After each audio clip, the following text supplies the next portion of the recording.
All right, good evening. This is our regularly scheduled or noticed meeting of the Community Preservation Committee for Wednesday, June 22nd, 2022. And it has been, notice of it has been posted with the town clerk. We are holding this meeting in a hybrid fashion. So it's an open meeting here at the location of East and participants on the committee are many, or all but me, are participating by phone. So why don't I start first by confirming that I can hear everyone, and we'll use that as a form of roll call. And I'll call your name, and please let me know that I can hear you and state your presence. Joe Barnes. Here. Cora Dorfman. Here. Reg Foster. Present. Jean McKnight. Here. Rick Zimbo. Here. I'm Chair. I'm Peter Pingator. I'm present. I trust you can hear me. So let's go through the standard introductions for a remote meeting. This is actually a hybrid meeting. The public is welcome to attend both by being here present at our physical location or by participating by Zoom app. The address of that Zoom app is posted on the meeting agenda. Please note that the meeting is being recorded. And so that anything you say can be picked up recording. Be aware that other folks may be able to hear you and care about the screen share your computer. Anything that you broadcast may be captured by the recording. Meeting materials have been distributed prior to our meeting, and I will note them when we get to each particular document during the course of our meeting. Ground rules are the usual ground rules. I think because we're largely from meeting by remote.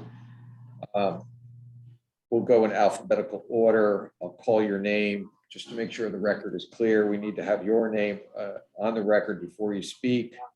We're to unmute your phone before you speak clearly, and then we will after you make any presentation or comments, I'll respond, and then we'll go again in alphabetical order as we have. Because we are meeting in a remote or a hybrid fashion, roll call votes have to be called by roll call. So first item on our agenda is our chairman's updates. I don't have any. I hope everybody's recovered from town meeting. Thanks to everybody on the efforts that we made during town meeting. And I think all the work that we did prior to town meeting really helped us move through the process pretty efficiently. Although I probably had one of those moments where everything that could go wrong did go wrong for me personally, but we kind of got through that the first night. We did okay. And I did meet a new town meeting member through my wife she happens to work on my wife's team. And she said, "Your husband is Peter Pingator? He's the one who addressed the moderator as your honor." Anyway, she found that. Okay. Anyway, so that's just a lot of different ways of embarrassing yourself. One update that I want to point out is that Chris Heap, our town council, made a presentation last night, a webinar. Most number of us attended, and it's broadly defined as how to run a meeting. And I found it very useful. Covers a lot of things by the meeting, a public hearing, addresses issues like open meeting law, communications and deliberations outside of, and what you can or can't do outside of the meeting, and how to maintain and keep to an agenda, including setting expectations on how long a meeting will last. So that's something for me to consider, I guess. The reason I bring it up is because I think he's open for ideas and suggestions for other webinars that we could hear, have him host. And I just think about that, about some ideas that you like for potential webinars that will assist us in developing better practices and just kind of learning certain things that we, are out there that you're not sure of, in connection with your work as any committee member, but a CPC member in particular. Kind of segueing though, is that we're going to have we're going to have at least one new member, two new members actually, because Chris Gerstel has rotated off. And so Dina Hannigan apparently has been appointed. She will be a new member, and Artie Crocker, my understanding, has resigned from the Conservation Commission. So Conservation Commission will be appointing a new member. So we're going to have a number of new members that have come on over the last 2 years. And what I thought we would do, hopefully maybe in the fall, September, we'll talk about that in terms of scheduling, is bring in Stuart Saganor to do a 1 hour presentation for new members. And kind of, I've sat through it, and it's useful. 1 year I leaned all over him to make it 30 minutes, and he actually did do that. So we could try, I could ask him to do the 30-minute version, but we bring him in live, and you can handle, you've got your particular questions that you can address to Stuart. He is, I guess, the executive director of Community Preservation Coalition. Okay. So we'll get to that, but I think it's time for him to come in, and we'll figure out what's a good time is. Okay, we'll get to that when we talk about scheduling. All right. So first item, I had put together just something that I kind of made an internal promise to do, which was put together in writing of the kind of lessons that we learned in going through the process in our last funding cycle. I reduced them to a draft document that I put in for discussion purposes. I just arbitrarily called it an operations memo and dated it, I think, yesterday's date. The way, I'll just briefly say the way I kind of picture this, which is it would be nice if we have just kind of it could be an organic document, a manual that has things in it like our form, due diligence requests, our maybe the cheat sheet that's the Community Preservation Coalition puts together, the chart in terms of funding, and something like, I thought that the PowerPoint presentation by Chris Heap on how to run a meeting and how to run a regularly scheduled meeting at a public hearing would be helpful. And other kind of manual operation kind of related issues. I view it as kind of an organic document. And I put this out here because I wanted to, as I said, reduce to writing some of the things that came up, and I wanted to give you guys, folks, an opportunity to review that and think about how you'd want to integrate that into documents that we rely on when we do our work. It's not, I don't want to bind, I don't want to tie the hands of future members, so that I phrase these and frame these issues as mostly suggested, suggestions for how to address issues. So I put it out there. You don't need to make a decision on it tonight. I know you didn't get it until yesterday. If you want to discuss it now, fine. If you want to put it forward for another date, that's fine too. So I'm going to leave it now to the committee and take any input that you have. I'd like to wait and discuss it at a future date, Peter. I have not had a chance to digest it yet. Can I just ask a question, Peter? It's Laura. Sure. Oh, Laura, sorry, I didn't see your hand. That's okay. On the last paragraph where it says due diligence for non-town applicants, I'm assuming that means like somebody other than Parks and Rec or Housing Authority or something like that. Is that? So Housing Authority actually would be subject to this. It actually came up in the context of, Finance Committee basically asking those questions of, look, when we have, there's a large construction project that's going to happen with the Housing Authority, we usually we approve funds for design or study, and then design, then construction, and we have a permanent public building committee in place. So what's the, what is the equivalent of that on the housing authority side for this? I guess I'm just wondering if that's not clear to me, non-town applicants, and I don't know, if we can maybe it's just me, but if we could make that a little more clear, I think that would be helpful. Okay.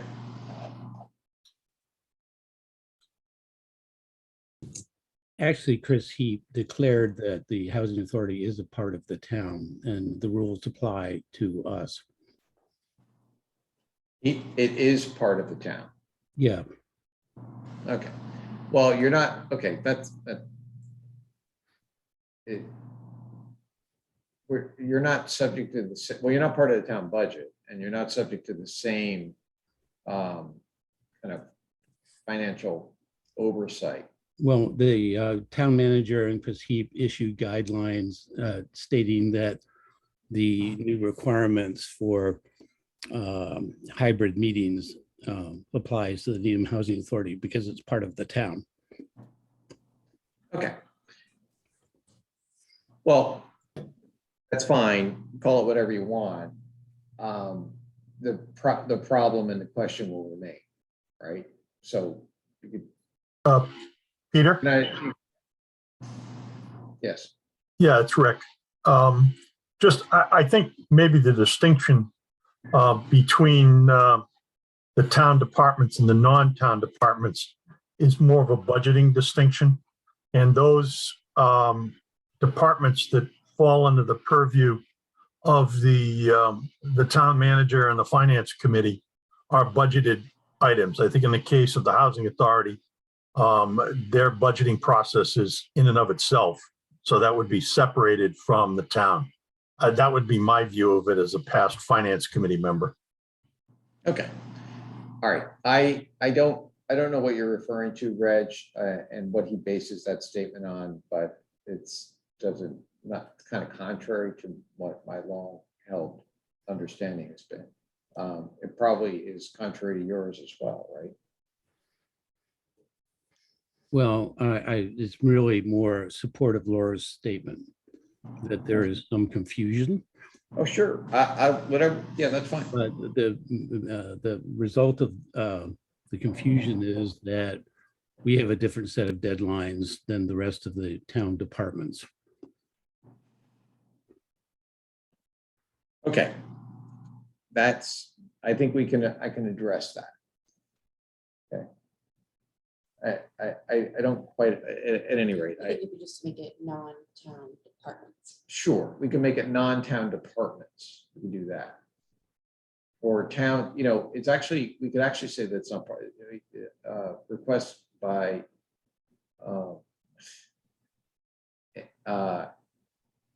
Perhaps we all might want to have a chance to think things through since this just arrived at 7:30 last night, so nobody's had a chance to really look at it. right. Okay. All right. That's one issue that we can all look at, and I'll look at as well. Okay. But I guess the other issue that I'd like people to think about is what context would you like this in, and think about what I had proposed, which was putting together really kind of an operations manual so that we have some consistency in how we approach these problems year to year, despite turnover in the committee.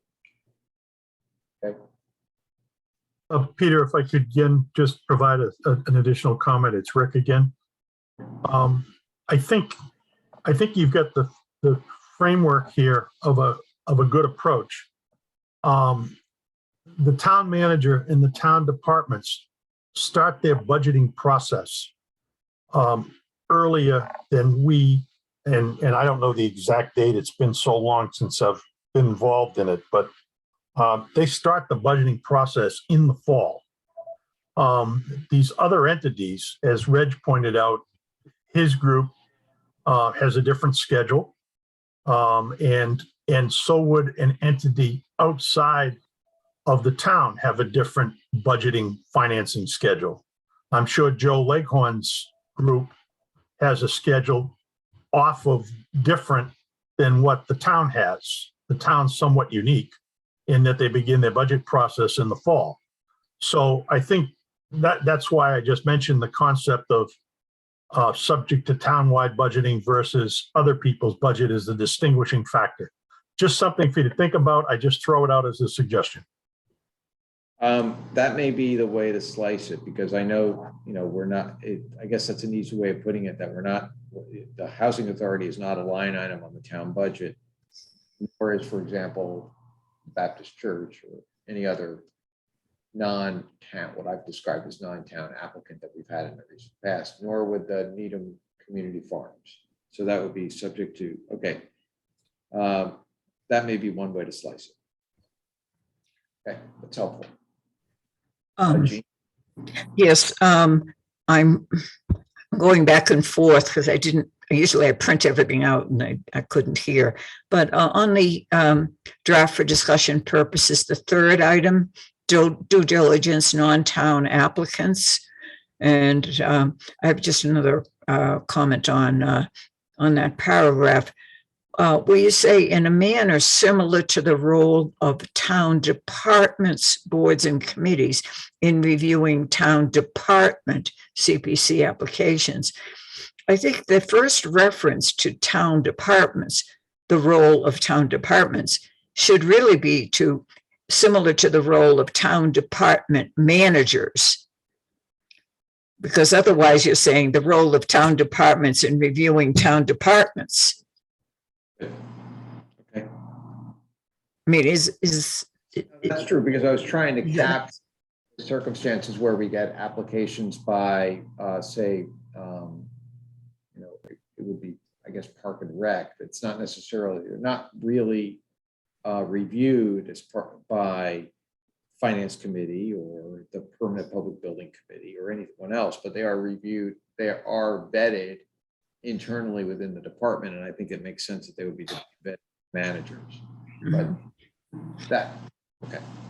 and most of the project areas we spend our money on, there are boards, and committees, the Conservation Commission, the Recreation Commission.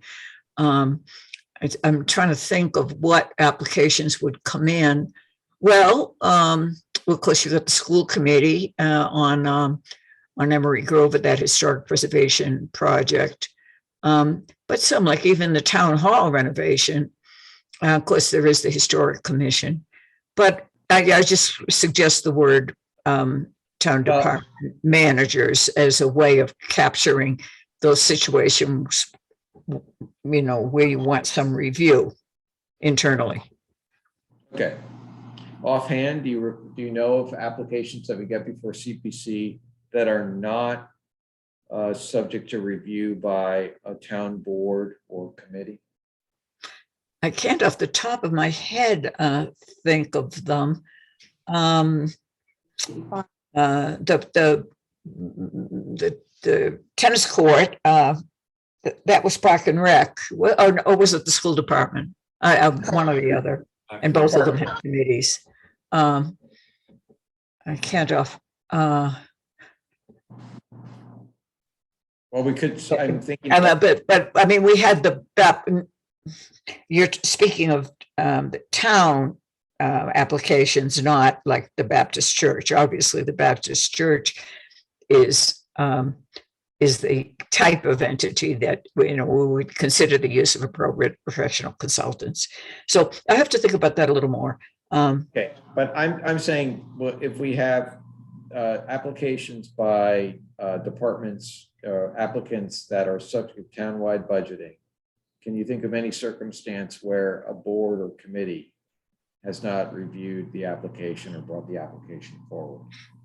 Not offhand. Maybe just to make the sentence work, the change would be in the last line and just say in reviewing town CPC applications. I just think, we just got this and we can think about it further as others have suggested. Good. All right.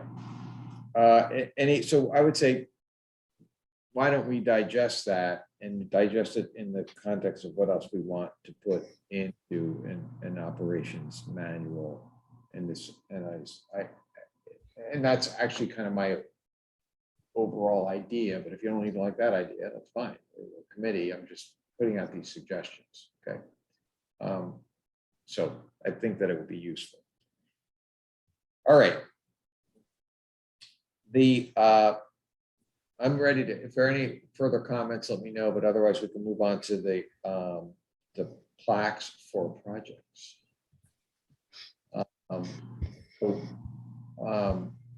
This is one of those issues. This is Joe Barnes' issue that he's brought forward, and it's a good one. I managed to find the picture that Joe had sent to us, I think pre-pandemic, of a plaque that he saw on the Fuller Brook walkway in Wellesley that gave credit to the Community Preservation Fund for the town of Wellesley. So what I wanted to have a discussion about that. I had some ideas about some 3 or 4 larger projects that I thought we might want to ensure that we got some credit. And so I'm bringing this kind of idea forward with the idea that we would talk to our staff about moving forward on getting these plaques and getting approval from the executive department to locate them, et cetera. So this is a discussion item, and I'll bring it forward and I'll open it up for discussion now. And if Joe wants to start, if he does, that would be great. If not, I can't tell if Joe's. I'm here. Thank you, Peter, for resurrecting this. I think it's important that all the hard work be recognized to some degree. And I guess my question would be, to what extent do we ask the recipients of the funding to take the bull by the horns, or do we do it ourselves to be sure that it gets done? I guess we can't really impose our will on First Baptist Church or First Parish, those entities that are not town related. But so I'm open. I just think that however it happens, I think it's important that we have our name out there and have it recognized that we put a lot of time and effort into making it happen. Okay, so I think that we can manage that issue on a going forward basis, probably, and have it be, we'll check with our council on this, but have it be a part of the grant agreement. And that, I think that's probably perfectly acceptable. I was thinking more of, now I'm thinking a little bit more about looking back, because there are some substantial projects that we funded over the last 15 years. Town Hall, the Memorial Field building, the Rosemary Pool, those come to mind. The Town Reservoir project comes to mind for me, where that would probably be us investing our admin money. But it would get, we want to price it out, but figure out what we can do. And if we have approval from all of those involved, to have a plaque placed at an appropriate location for some of the more substantial projects that we funded in the past. We got hands up. We'll go first. I can't remember if Rick or Laura was first, but Rick, then Laura. Laura, go right ahead. Oh, thanks, Rick. Just a couple of comments. I mean, I don't think that a lot of residents actually understand what this committee does. And so putting these plaques out, I think, would be important for just awareness. They might say, oh, what's the Community Preservation Committee? And they might go to the town website, they might look it up. I mean, we're all struggling, all the committees, for volunteers, right? So to the extent that this can be a form of advertising and awareness, I think it's important. I don't like the English on this. I think it should say through its Community Preservation Committee, sorry. But at our bank, when we do a construction loan project, right, we put up a sign that says financed by Dedham Savings. And you see them with Needham Bank, right? We get so much attention and feedback from those signs. So I just think this is a great opportunity. It's something we need to do, because we need to get more people involved. Thank you. Okay, that's helpful, Laura. So yeah, we can work on the language of the plaque, and I think that what I had circulated was a list of projects that we funded. And I think I highlighted them, right? That's part of the package. I don't know if the highlights came through with some ideas. So Rick, I'm sorry, Rick, I should have called you. Rick, go ahead. No, that's fine, Peter. If you had a thought, get it out.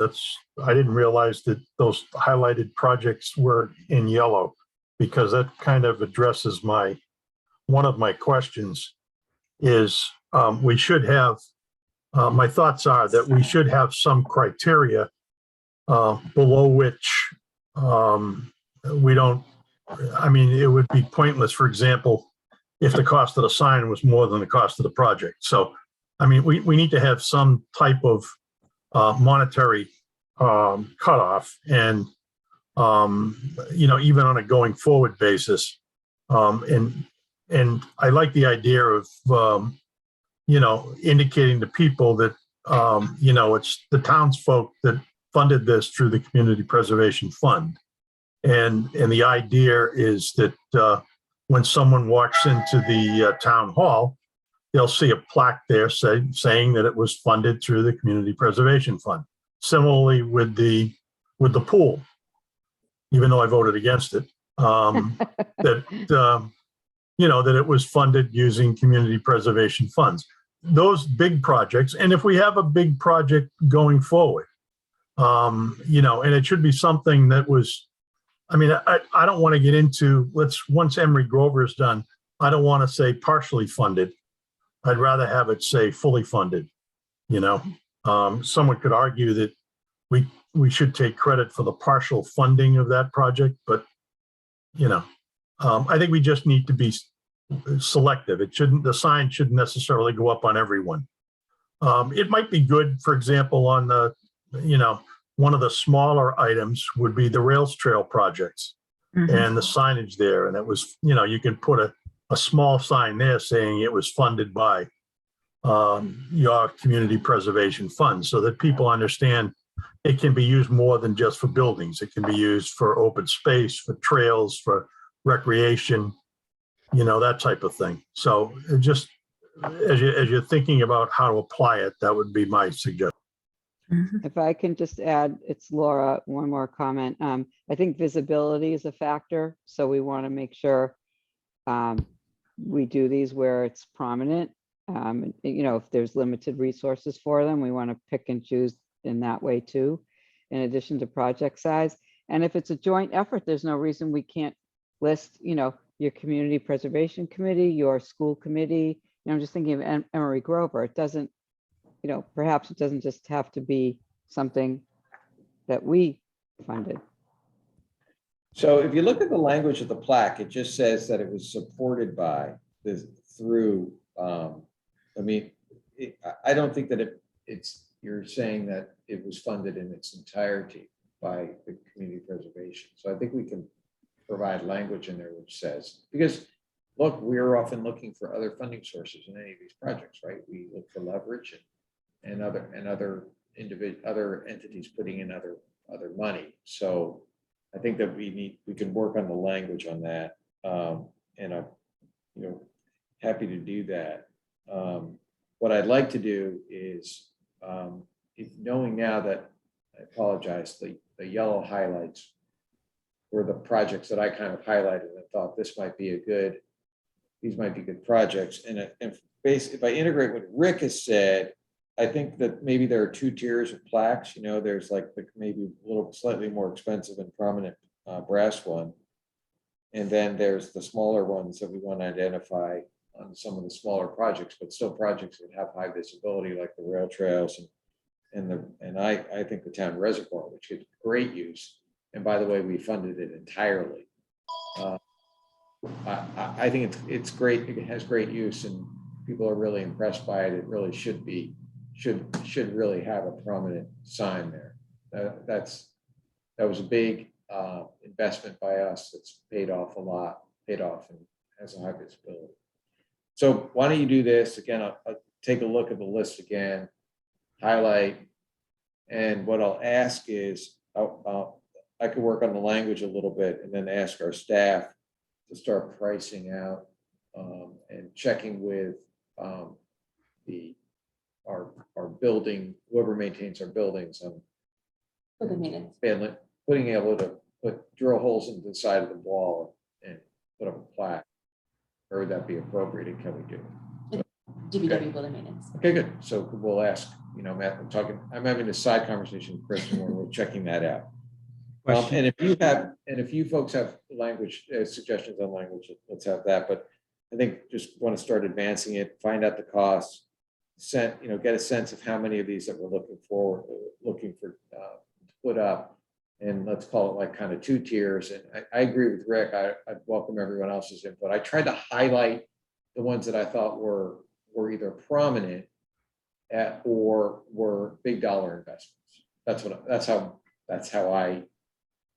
That was my criteria.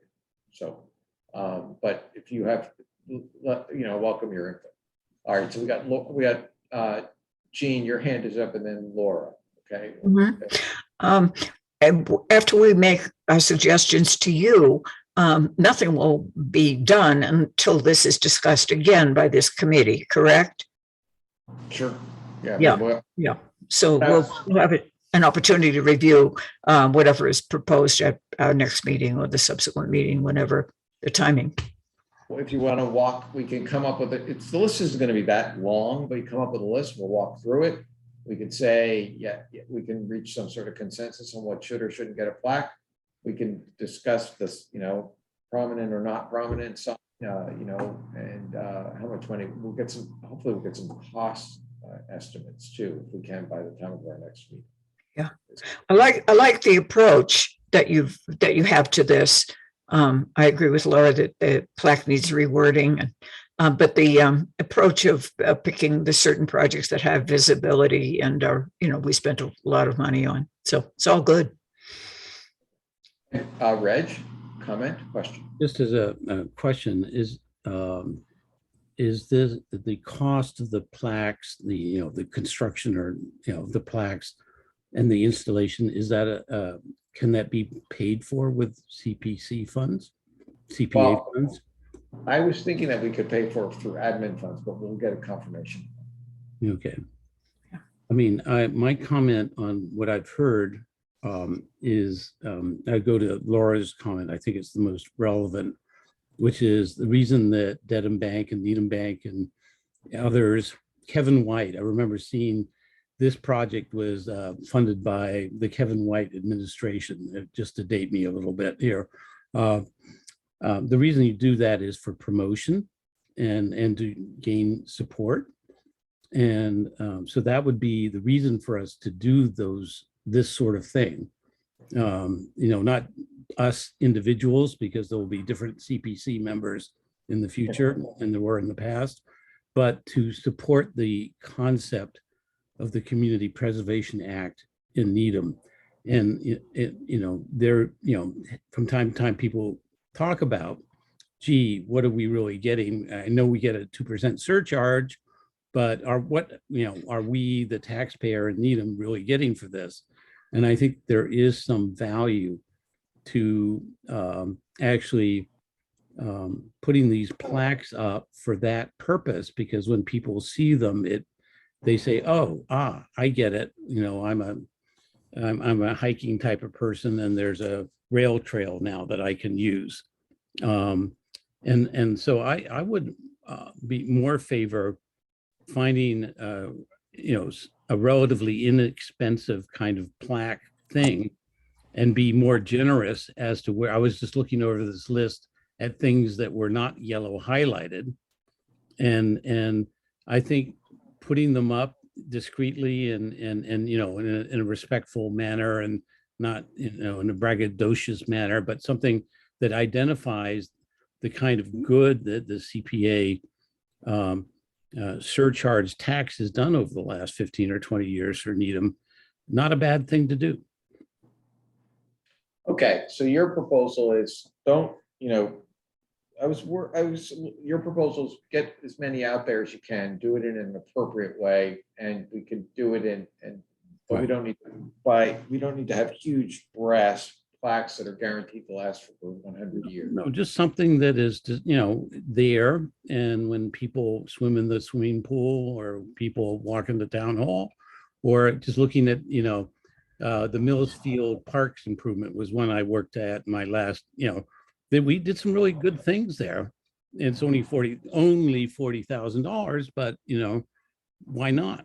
And and put a date on it, and not get into how much funding it was, but I think it's the kind of thing where it was made possible by the CPA funds.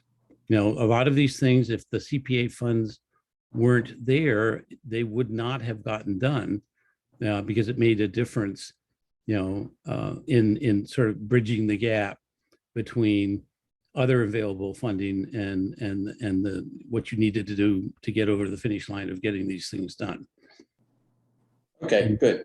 You can kind of avoid, getting into the details of how much that support is, but it's just made possible by the support of the Needham Community Preservation Act funding. Okay. I'm writing your suggestion down. If you have some, or if anyone has some wordsmithing ideas on what the language of the plaque should be, then why don't you send those to me and we can discuss them at our next meeting along with the list, and maybe we'll get some data in front of us about costs. And I will talk to Chris Heap about use of admin funds. Okay. Mr. Chair, Yes, Joe.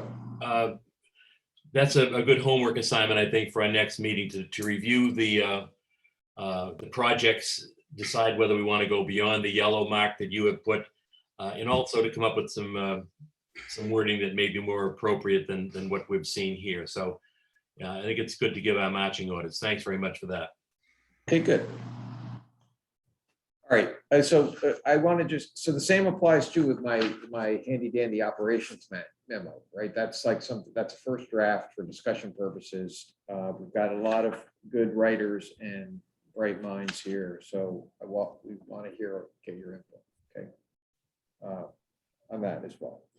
And I guess now we're moving on to our next issue, which is really what I think our highest priority is between now and our funding cycle, which is close out the amendments to the CPA plan, and in connection with that, kind of have a discussion about funding priorities.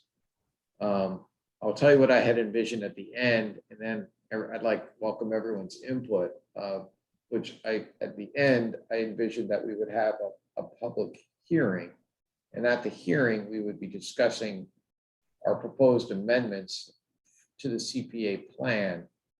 And we would use that public hearing too as an opportunity, because it kind of dovetails with public input on what the public's input is on funding priorities for our CPA funds. So because those are issues that go together. And so what I wanted to do is kind of game plan out how we can get to that public hearing and what we need to do to get there. Start by recirculating a red line of the amendments to the CPA plan that Rick and I each took a crack at. I don't believe I integrated any proposed amendments by the individual stakeholders. So I know the Historical Commission has proposed changes, so we need to get those from you folks, Laura, from your committee, and integrate those in. Likewise, I know the Housing Authorities has some proposed amendments. We need to get those from the Housing Authority and poured in. We haven't heard from Park and Rec, but we'll give them a deadline, and we need to get input from them. And then from there, I think we need to actually put our noggins together and come up with some consensus about what the changes are. And we need to have a meeting among ourselves about our sense of priorities. Obviously, that won't be finalized until we get public input, but I think that would be helpful for us to talk about that. So you know, I thought that at a minimum, what we would do is between now and our next meeting, I had a kind of, and again, I welcome your input on this, but between now and our July 27th meeting, we received comments from the Housing Authority, the Historical Commission, because they're readily available, and hopefully get comments from Park and Rec. And we get our own internal comments. And at our next meeting, we work through kind of a combined, compendium of all the red lines and to come to some consensus about what we think this document should look like at our next meeting. That may be too aggressive, but that's homework for you folks to do between now and the 27th of July, which is to look at the red line, make changes, think about funding priorities and what language we want in the CPA regarding that, and put pen to paper and do it in a red line format and get those proposed revisions to our staff, and I think what we'll do, the staff will then compile them, and I'll look at them with the staff ahead of time. And I don't think we want to, because of some particulars having to do with the public meeting law, open meeting law, I don't know that we want to necessarily, I don't think we're really going to run afoul of it if we do this, but I don't think that we want to distribute everybody's individualized red lines ahead of time. I think we'll just steer clear of that, but we'll get a compendium. I think that would work. So that's kind of incremental step. And then from there, from that piece, I can go talk, as chair, I could talk to the select board, planning board. Those are two places where we should have input, and do that before we have a public hearing. It's kind of laying this out, thinking out loud, really would welcome your input on what my thinking on that and a projected timeline. We got a hand up by Rick Simbal. Rick, you're up. Thank you, Peter. Just a couple comments.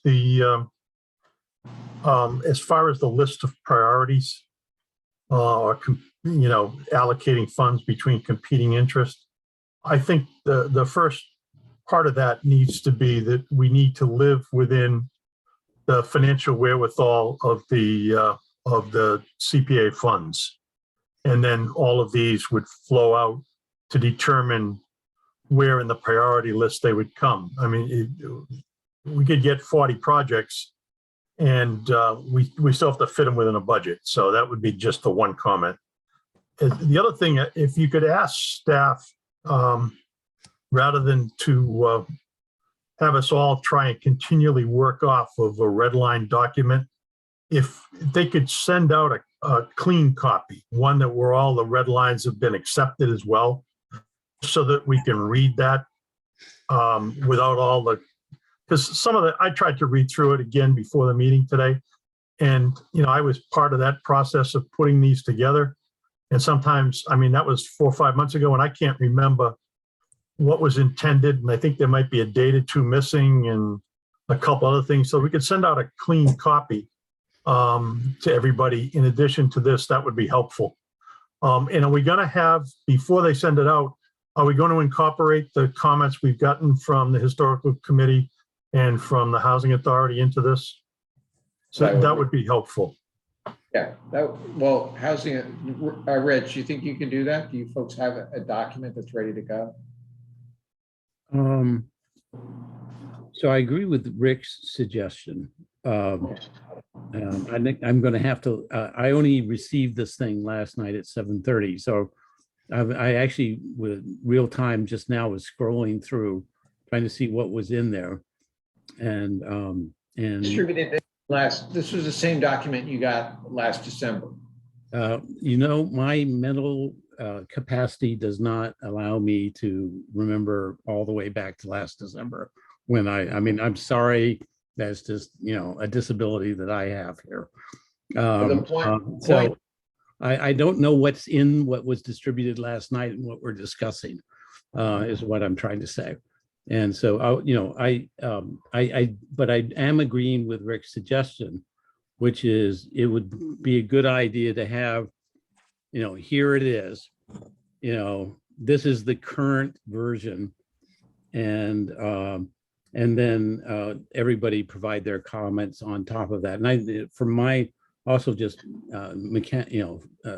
mechanically, for me, it's easier to get it as a Microsoft Word document, and then I will just turn on the markup facility and mark it up. So if you want to have staff take it all in, all our comments, each of us can do that. And it's possible for staff to merge it all together, showing everybody's different comments. And that, is a way to proceed. But I think the copy I see here doesn't seem to have any comments in it whatsoever from us here. It doesn't. It has Rick and I made red lines. So but the question remains. But I do believe I did provide some comments, but I may be wrong. I just don't remember last 6 months here.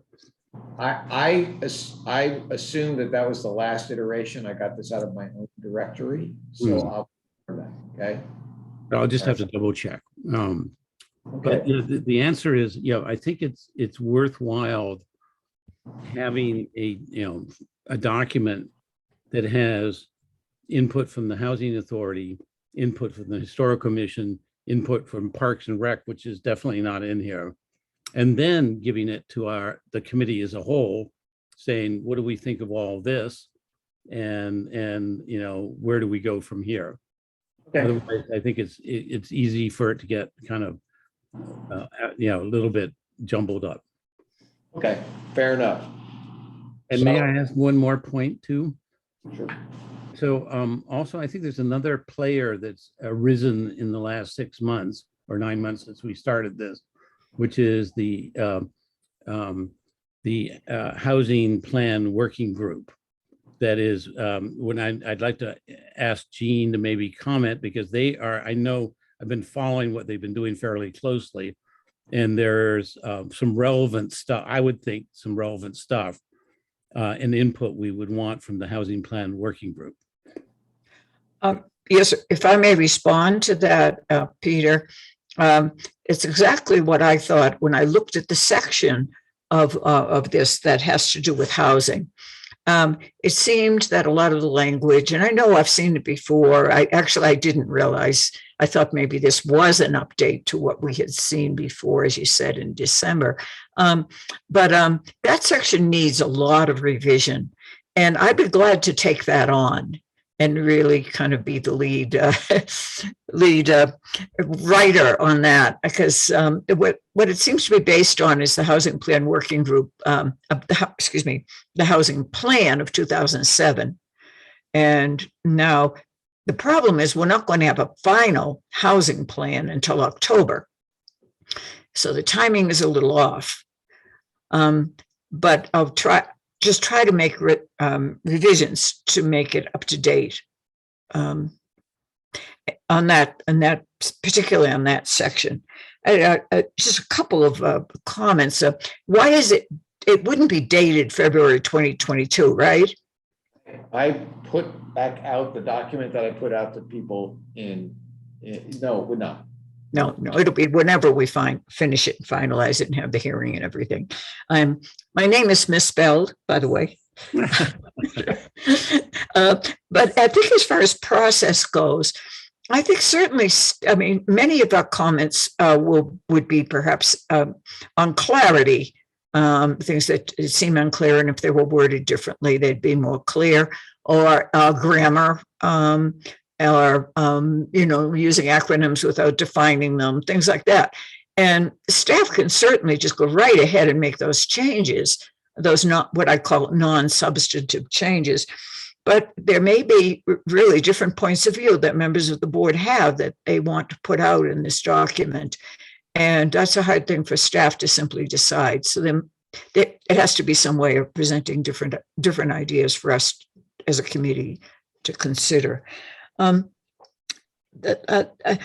question I have is, the list that we just talked about in terms of putting up plaques, I don't recall seeing that before, because I haven't been on the board that long. But would a list like that lists the particular projects by category, be an appendix to the plan?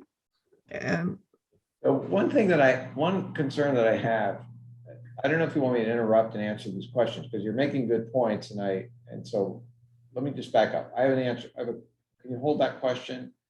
Mhm. First of all, let's roll the tape back to your interest in playing a role in drafting the housing visions in connection with your plan working group. But the housing authority is the other substantial player. So Of course. you and Reg, the housing authority, along with the housing plan working group, would be providing the major input on that section. Does that make sense to each of you? I don't want to put you both on the spot, but that's how I would view it. And I don't think that the housing authority should just kind of turn that over to this other working group. And I wasn't trying to suggest that. I just think there's two inputs. To oversimplify, we focus on affordable housing for individuals and families that make 50% or less of the area median income. And the housing plan working group focuses on that, but also from 50 to 80%, 80 to 100%, and even beyond that, because there's no affordable housing, no matter how much money you make in Needham, community housing is a bit broader than our charter. And so I really think the input from both is important. Again, having tracked pretty closely how it's starting to come together.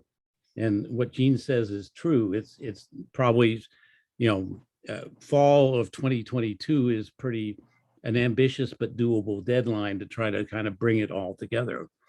And putting that together with your comment about how do you what the open meeting law requires for public bodies. What I'm suggesting is that you put out a clean draft, kind of what Rick suggested, of whatever the latest and greatest is. And then you invite each of the committee members to, mark the whole thing up, individually, because we're not allowed, by the state Supreme Court to mark it up and then share all our drafts with each other before we get to public meeting. And so that the process is one where, I'm just throwing this out for discussion, where between now and our next meeting at the end of July, we try to get these individual markup drafts put together, and maybe not even merged, but just shared with everybody so everybody can see the different changes from everybody. And then we can discuss it in the July meeting. And then it becomes a staff thing and a chair thing to pull it together for the August meeting into, a collective whole. And then we look at maybe September as, a target for us to approve that collective whole. So that is what I had suggested. Yeah. But there was a feeling out there that we should try and get, if we have the historical commission document, if that information is out there, pour that in as well. So whatever is readily available, we know historical commission has information available. We get that put in as well, and that gets circulated in the clean draft, if we can do it quickly. And so that also led me to ask you, Rich, if you had a comment.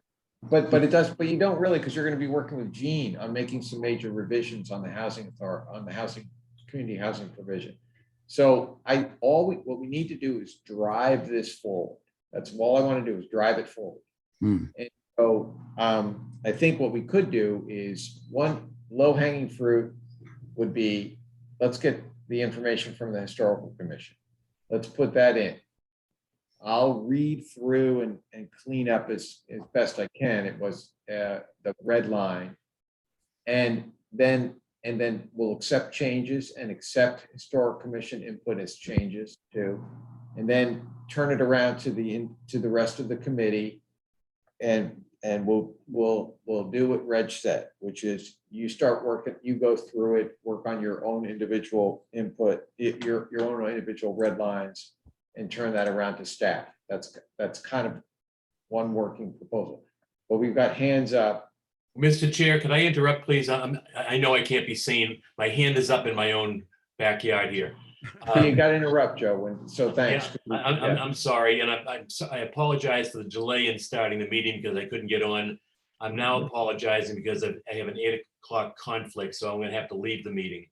I'm sorry on both ends here. I appreciate your understanding, and I do like the idea of what Reg and Rick have suggested, that we'll get a clean copy and be able to mark it up and provide feedback to the staff. Okay, good. All right, so now we still have a quorum, which is good. We're hanging in there. I'm sorry. No, that's good. That's all right, Joe. Thanks for participating. I know it's hard this time of year. All right, so I don't know whose hand was up first. I'm gonna call him Laura. Okay, Laura first, and then Rick. Rick was first. Okay, Rick. Sorry. Thank you, Laura. Taking notes. I'm trying to take notes, and I don't know whose hand. No, that's fine. That's all right, Peter. Listen, I 1 point and 1 question, and I'd like to ask through you to Jean. Jean, can you just give me an example of what type of, because I don't obviously follow it as close as Reg does, but what's an example of some of the outputs that we can expect out of this working group that would be incorporated into this document?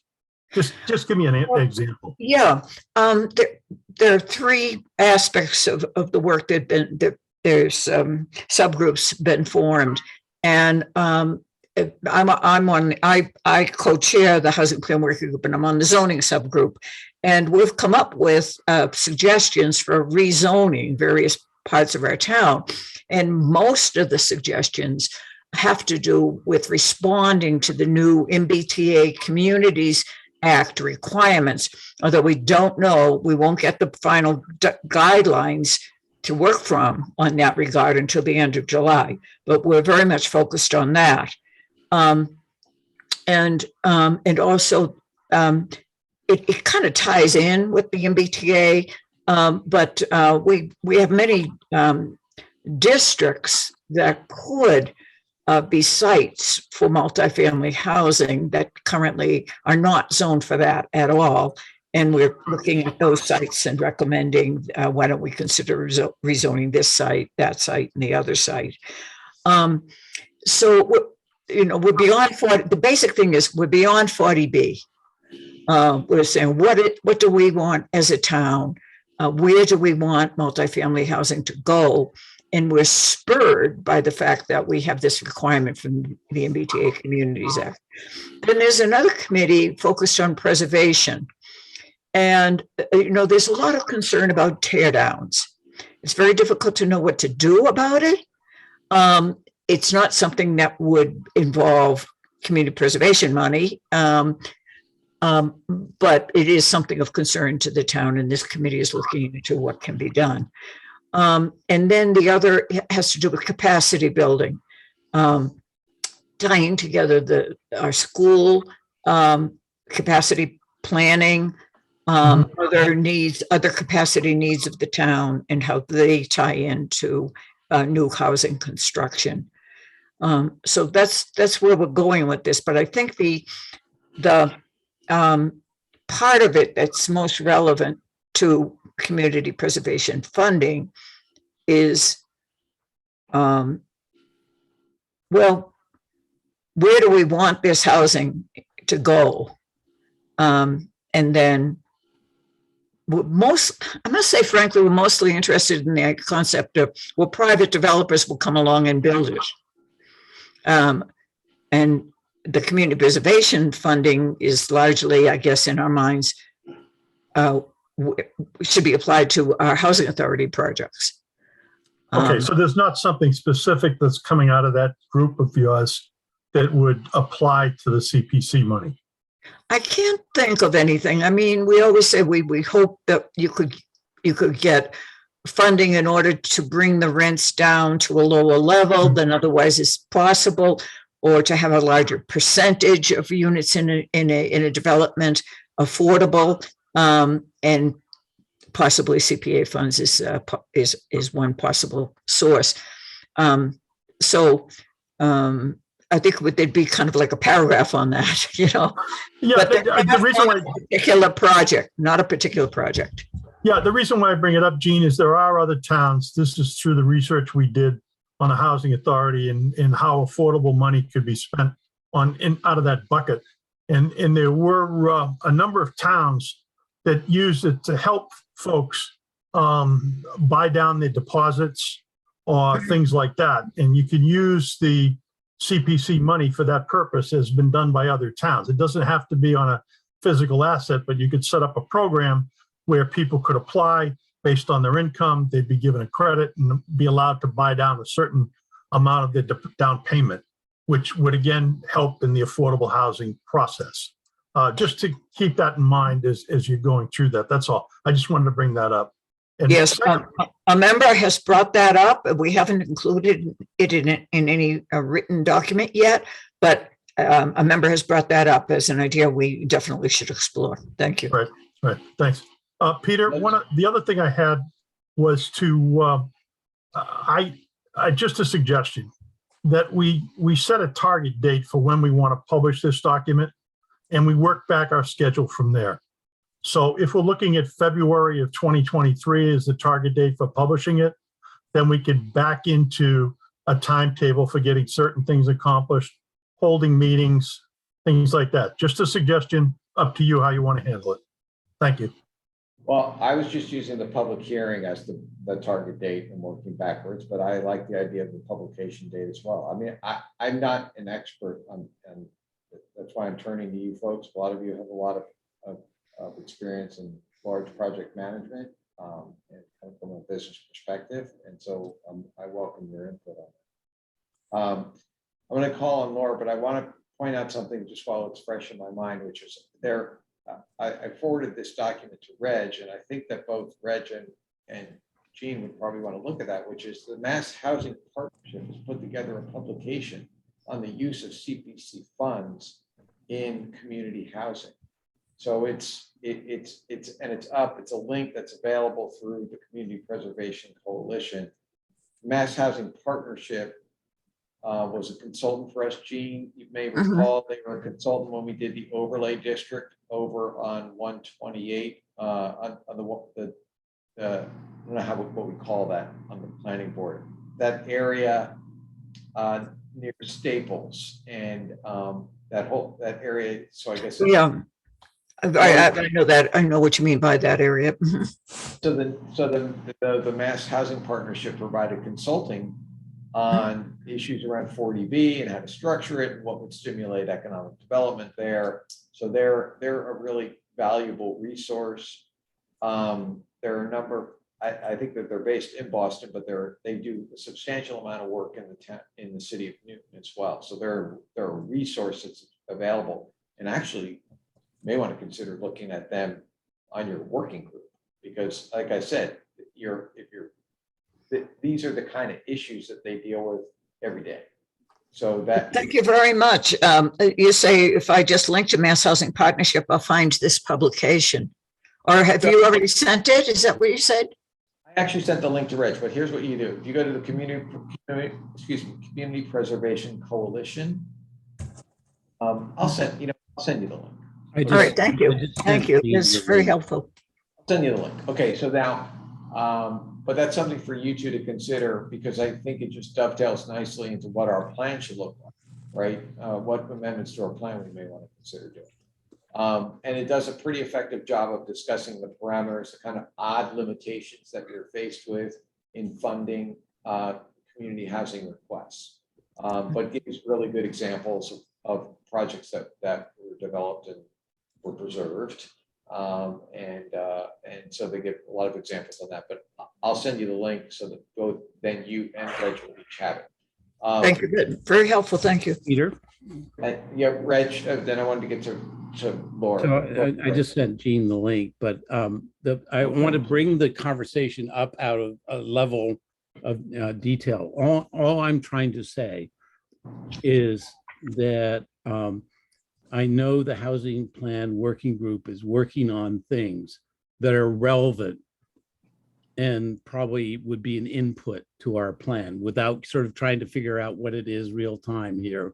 And I think it would be an appropriate input for, you know, coming up with our final plan. What Gene said is 100% true, because I happened to be there when it was happening. The last time the plan was updated in 2014, it was absolutely based on the 2007 plan.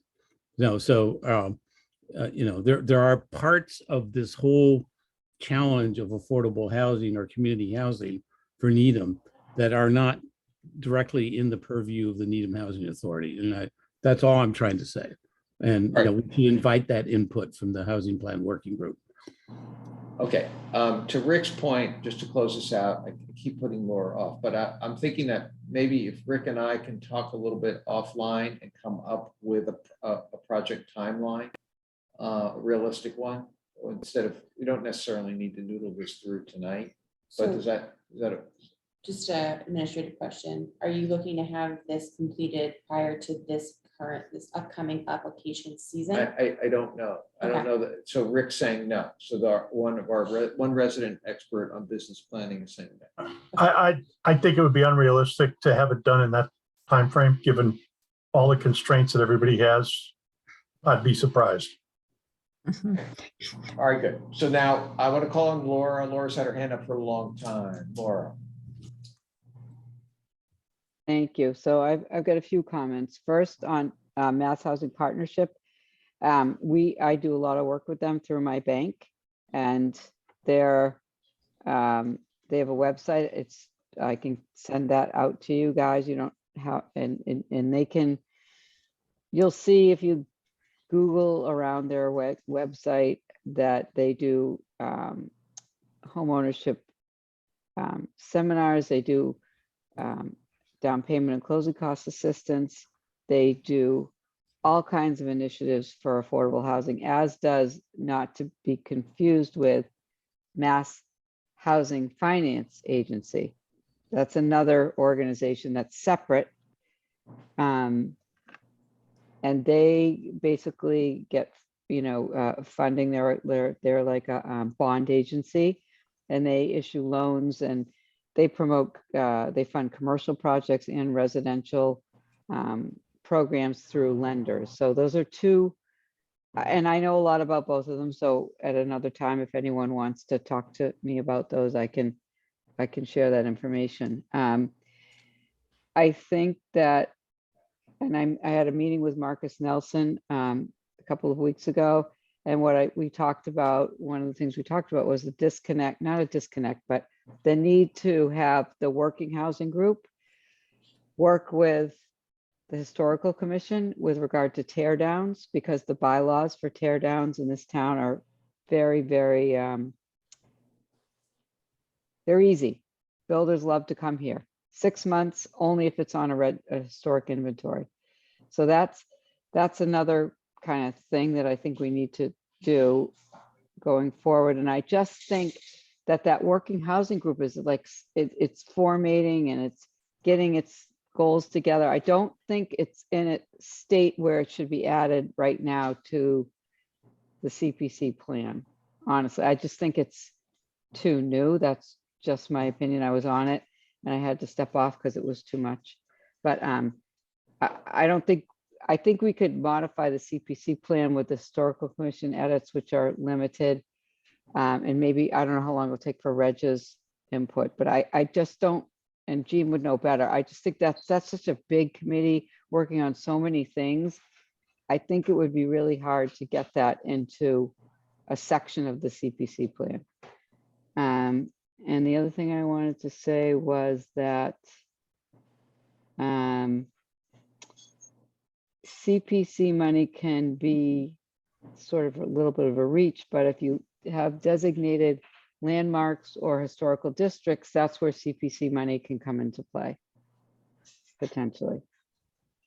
I know that's kind of random in all of my thoughts altogether, but that's what I wanted to say. Okay, well, all right, I still, I don't know that we should be writing off the working group just yet. We've got an advocate for them here, and I guess we should be aware of the fact that their ideas may be inchoate and the timing might not be right, but maybe the timing is right. Let's just see. Okay, so all right, that's what I would propose. But I understand your concerns. Let's just, all right, Jean. Yeah, just in responding to what Laura said, she's quite right that we're still in the process. And as I said before, we won't have the earliest we'll have a final plan that has already, that will have been the subject of a public hearing and all is October. And we have a couple of meetings coming up. So if I am being asked to take the draft of the housing section of our plan and present it to the housing plan working group, it would have to be on July 28th or September 8th. The housing plan working group, however, has so much to do. I almost hesitate to call our staff and say, put that on the agenda too for that meeting. You know what I mean? So this is something to think about. Do you think it's important that I should do that? And in which case we'll try to fit it in either July 28th or September 8th. Well, I think that Reg was saying that we need to be cognizant of the fact that there's another group out there. And then Rick put you a little bit to the test and said, well, what is it like? What is it that's going to be coming out of that? And how is that, wanted to get some sense of how it might implicate the CPA. And this is all off the cuff. He asked you, a surprise question, but there's not a lot that's jumping out as that implicates the plan itself. And it may not be an appropriate time for your committee to take it up. It may be better that your committee looks at it when its ideas are less in an inchoate state, and you actually formalize some things, and you get kind of a working philosophy, and you understand the 3 or 4 different things that you're going to be pushing, and see how those 3 or 4 different things that you're pushing could be issues that are mentioned in whatever limited fashion or not at all, or great fashion in the CPA plan. So the timing may not be right. But we'll, I don't know that there's an urgency for us to get this done before the funding cycle. What I want to do is try and drive this forward. I think we have at least a working plan on how to go forward between now and the next meeting. Mm-hmm. Thank you. I'll check my notes, but I feel comfortable with that. I don't think that you need to bring it to your next meeting on the 28th. But I'll leave it. Maybe you and Reg can put your noggins together and think about it a little bit between now and the 27th. Rick and I are going to put our noggins together with a realistic timeline on trying to get this project done. I don't know if that answers the question or not, but I wouldn't want you to go crash your meeting for this matter, because it's very difficult for your working group to come on and look at something that's a lot different than what you're focusing on. And it may be better once you guys get better focused, and once we have a very good draft, to say, here's what we're thinking about on this. Do we want some input on this? Yeah, later is better.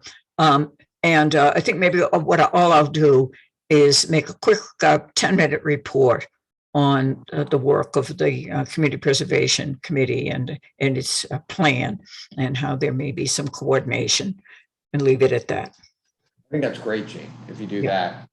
Okay, that way they're informed, and it's kind of in the parking lot, but available for later discussion. Right. We got hands up again. I think Laura was up, and then Rick. I think I have that right. It goes left The first person. Oh, is that right? That's right. Okay, Is so- that me? Yes. please. All I just wanted to say was, the current plan is dated 2014. And I think it's really important that we put something current out, even if we have to, do another revision when things are more sorted out with the working housing group. So that's my 2 cents. All right, and then Rick, your Yeah, comment. mine is real quick. It's just, I think the effort between the working group that Gene's involved with and our effort here are kind of a parallel process. And right now, the affordable housing plan, a bucket, is centered around what the Needham Housing Authority does. But, you've also got the possibility of whatever the Affordable Housing Trust might be thinking of. And, from that perspective, that needs to be incorporated into this plan. And then also finally, the other aspect of it is just as you look through and see what other towns have done, the whole concept of helping buy down deposits or a more permanent rental subsidy program going forward are all 2 programs that will help in affordable housing. And those should probably be incorporated into this housing bucket. Now, again, funds are limited. So as we get to the priorities, those are some of the things that you'd have to evaluate and decide whether, we were the ones, the major proponents for the rental assistance program. And so, we would probably be the ones to push again to make that a more permanent program. Or, even the concept of buying down a deposit or helping with the closing costs or all those things. All I'm saying is those things probably should be written into that section. Right now, it's purely focused on what the Housing Authority had done, but things have changed since 2008.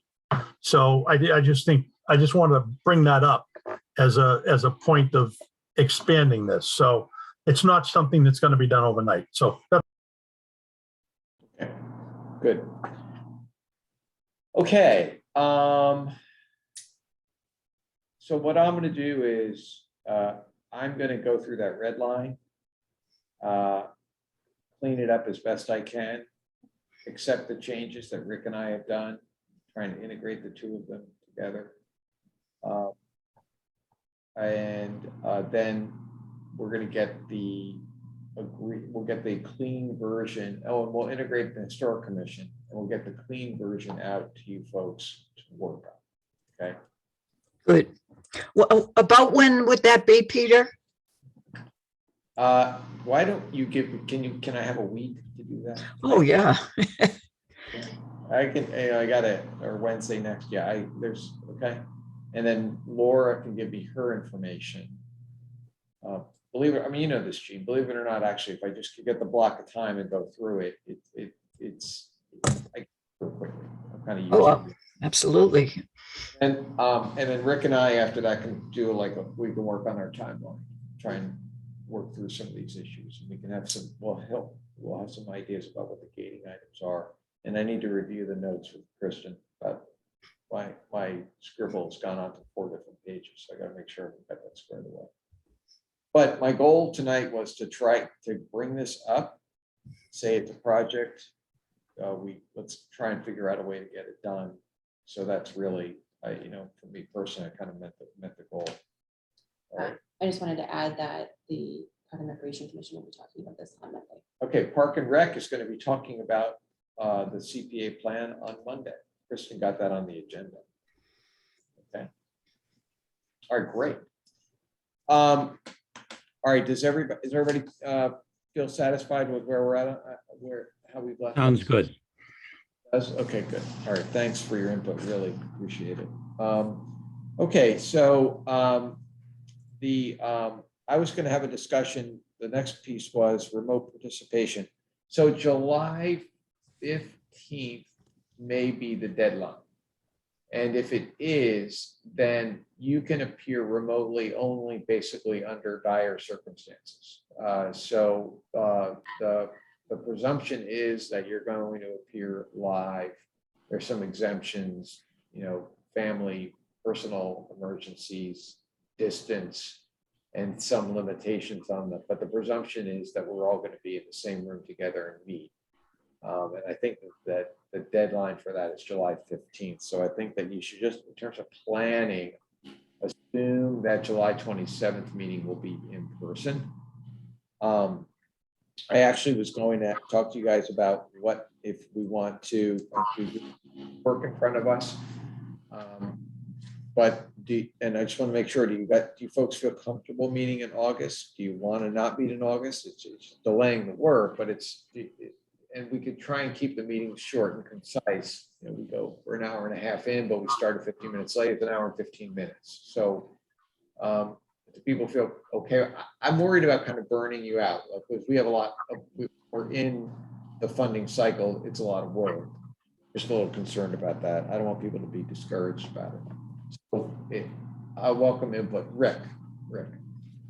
Peter, I'd suggest that we just tentatively keep the August meeting on the agenda. You have to appoint a new we have to elect a new vice chair with Artie not there. So that's and we've got 2 new members coming on board. Whenever we get them and they get sworn in, it would be nice, even if it's August, to have a brief meeting to allow people to introduce and for us to vote and elect officials for the coming year. And that might be August or September, just from a timing perspective. And I personally, I like the Zoom capability, and I understand there's an issue, but I don't view us as still being out of this pandemic, and that's the one reason why I'm not there in person today. And so I don't have any special medical conditions other than the fact that I haven't had COVID yet. And I'm boosted and I've got all these compromising issues medically, but apparently the decision's made without consideration for that. So let's see what the language of the policy is. Let's see about that. And, okay. And the governor might extend it too. And that's the other thing too, is that the governor may extend. And if he does, then we don't need to develop the town policy. And Jean, your hands up. So we'll Yes, through the planning board, I'm aware of that the select board just sent out draft guidelines that they for comment, and then they'll making their decision. I believe that they're meeting next week on what the rules will be. And I think the biggest issue is going to be, first of all, I think it's not the selectmen's rule. I think it's the law that the selectmen are voting to put in place. Requires a quorum of the board to be present in person. So if we can't get a quorum to come to whatever room we arrange, we can't meet. But the big issue for the select board is how many meetings can a member Zoom into? And the select board put out 1 out of 4. You can only Zoom into 1 out of 4 meetings. You have to be physically present for the other 3. And I know the planning board has asked, can't we make it 1 out of 3? You can Zoom into 1 out of 3 meetings. And we'll see what the selectmen decide, what the select board decides. So those are the rules we're likely to have to live under unless, as Kristen pointed out, the governor extends the current rules. I want to get some sense of the committee then. How do you folks feel about this? Do you think that we should we have we should circulate that proposed policy. Well, Peter, I would have no problem. Part of the problem is the particular meeting location. If we're going to have it in Powers Hall, I have absolutely no problem going there physically. But, to be confined in a conference room, I'm not sure I'd feel comfortable doing that. But the reason that we do that, we're actually here because of it has hybrid capability. That's Mhm. why, but Powers Hall also has hybrid capability. You think offhand, Kristen, you think it's available on a Wednesday night? Possibly. Okay, Find out. I mean, I just from a comfort, from a medical perspective, there's a lot of open space. It's like being outside in Powers Hall. It's Okay. not the same in a conference room. great. I mean, I All right, hate to bring up my personal medical issues in this conversation, but you haven't, so you really haven't, but you're just saying, you're making a legitimate point that anyone, like in your age group, you know, or even for my age group, it would be more comfortable if we were in an area where the air was circulating, or we know that, stipulated that. If you're in a room where the air is, where there's, you know, that's not heavily populated, where we have high ceilings and a new HVAC system, you're in a better place. Right. So yeah, we can make that, we can emphasize that and make that a part. We can make that a priority that we want. thank you. Okay, sure. All right, other folks want to wait? Yeah, sure. Jean. I just wanted to say, as to the August 24th meeting, I would have to zoom in. I'll be on Cape Cod. And I actually would prefer that we don't have a meeting because it's grandchildren all around. But if there is a meeting, I'll manage to zoom into it. Okay, you fall under the distance exemption of the proposed policy. Okay, The distance, yes, Eastham. It's a long drive from Eastham. Comment, any other comments? Okay, so now we need to, we have a motion to adjourn the meeting. Thank So you moved. again. Okay, that's by Rick Zabone. I'll second that motion. We'll take a roll call vote. Zabone, Yes, Ms. McKnight, Yes. Ms. Dorf, Yes. Mr. Falk. Yes. Chair votes yes. Okay, thanks again. Thank you, Peter. thank you. Thank you. Enjoy the 4th, folks. Yes, you too. Okay, thank It'll be you. fun to get back to normal. Okay, thanks. The new normal. Yep. And Peter, I'm going to be around all of July and relatively free, and I can do my part on this a lot in July, but not so much in August, but certainly in July. Okay.